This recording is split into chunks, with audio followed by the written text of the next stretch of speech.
سے انکار کیا، اس امانت کو ٹھکرا دیا، انہیں مشرک کہا جاتا ہے۔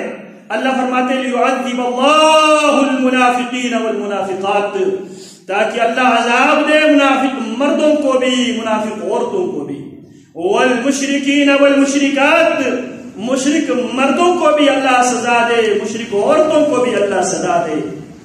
وَيَتُوبَ اللَّهُ عَلَى الْمُؤْمِنِينَ وَالْمُؤْمِنَاتِ، اور اللہ توبہ قبول کرے کس کا؟ المؤمنین، مومن مردوں کی، والمؤمنات، مومنہ عورتوں کی۔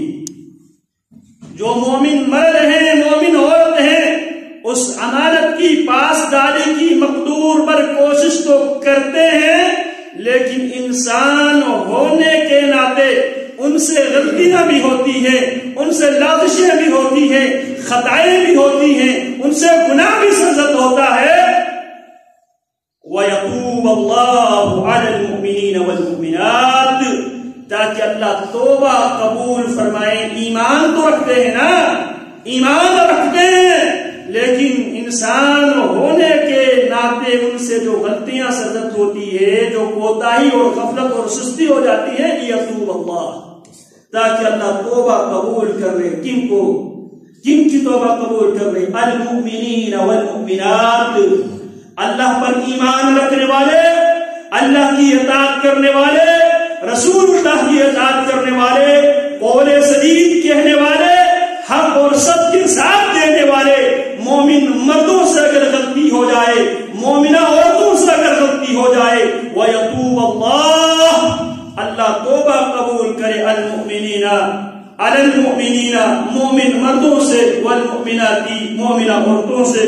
وَكَانَ اللَّهُ غَفُورًا رَحِيمًا، یاد رکھو وَكَانَ اللَّهُ، ہمیشہ سے میرے رب کی رحمت یہ ہے، میرے رب کی رحمت یہ ہے، اس کا فضل، اس کی بہت بڑی نعمت یہ ہے۔ وَكَانَ اللَّهُ، اور ہمیشہ سے میرے اللہ ہے، غفوراً، بے حد بخشنے والا، رحیمہ، غلطیوں کے باوجود، کوتاہیوں کے باوجود، غفلتوں اور سستیوں کے باوجود بھی اپنی مخلوق سے رحم کرنے والی ذات میرے رب کی ذات ہے۔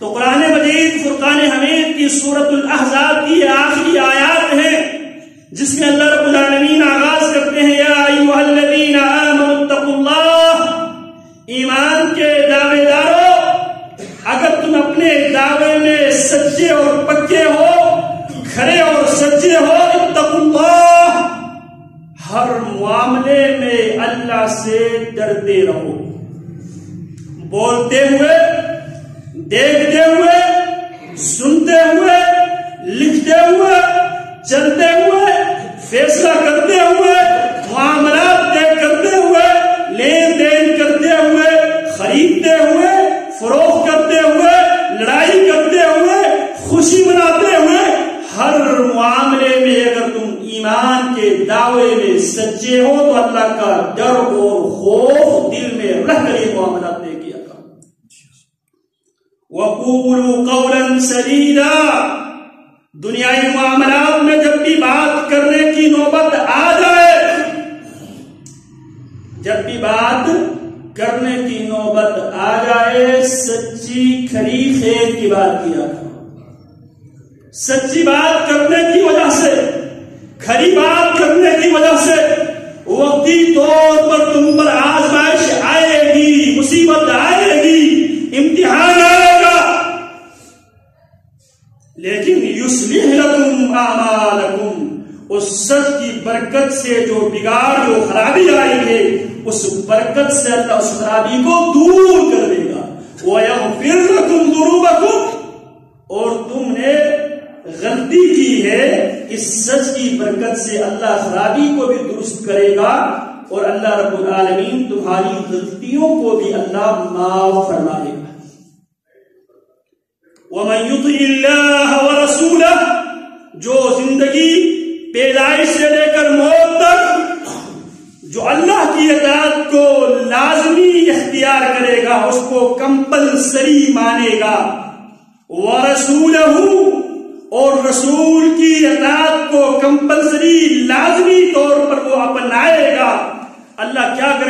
دیتا ہے فقد فاز فوزا عظیما، وہ آدمی حقیقت میں کامیاب ہوا، بہت بڑی کامیابی سے وہ ہمکنار ہوا۔ پھر اللہ فرماتے انا عرضنا الامانہ، یہ توحید کی امانت، یہ سنت کی امانت، یہ صداقت کی امانت، یہ پورے دین شرع اللہ کی ضمانت کو، دین اللہ کی ضمانت کو، انا عرضنا الامانۃ علی السماوات والارض، ہم نے آسمانوں پہ، زمین پہ، پہاڑوں پہ اس امانت کو پیش کیا۔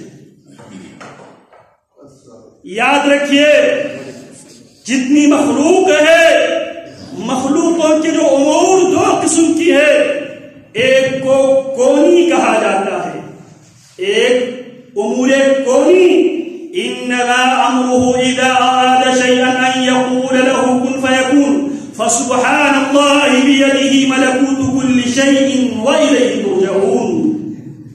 یہ آیات کونی ہے، امور کونی ہے۔ امور کونی میں نہ انسانوں کے پاس یس اور نو کا آپشن ہے، نہ پہاڑوں کے پاس، نہ زمینوں کے پاس۔ امور کونی میں ہمارا کوئی یس اور نو، ہاں یا نہیں کے آپشن اللہ نے نہیں دیا۔ کوئی آدمی نہ اپنی مرضی سے پیدا ہو سکتا ہے، نہ اپنی مرضی سے بیمار ہو سکتا ہے، نہ اپنی مرضی سے مر سکتا ہے، نہ اپنی مرضی سے کھا سکتا ہے، نہ اپنی مرضی سے سن سکتا ہے، نہ اپنی مرضی